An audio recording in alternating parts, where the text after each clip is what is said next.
ایک طرف 4 پیسے ہیں، ایک طرف سچ ہے، کہ مسلمان سچ بولتا ہے، جھوٹ نہیں بولتا۔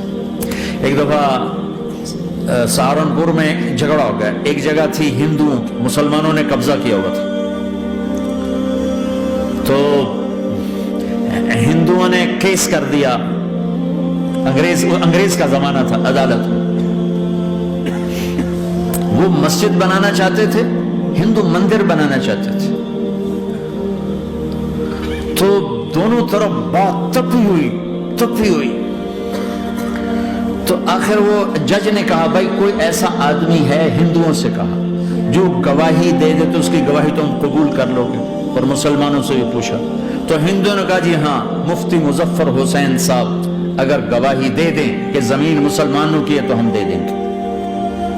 تو مسلمان بڑے خوش ہو گئے، مفتی مظفر تو آخر مسلمان ہے تو ہمارے حق میں گواہی دے گا، تھا ان کا قبضہ ناجائز۔ تو جب وہ عدالت میں تشریف لائے، مسلمان بڑے اطمینان کا، ہم جناب ساڑھے حق کے فیصلہ ہونا، چونکہ آج کل صرف سچ کو کون دیکھتا ہے۔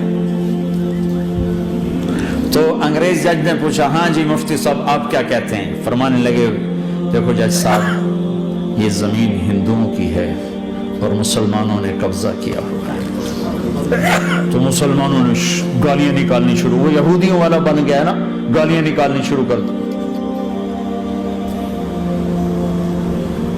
تو انگریز جج نے کہا آج مسلمان ہار گئے اور اسلام جیت گیا، آج مسلمان ہار گئے اور اسلام جیت گیا۔ اپنی ہار مان کے اسلام کو جتاتا، سچ بول کے اسلام کو جتاتا، جھوٹ کے ساتھی نہ بنو، سچ کے ساتھی بنو۔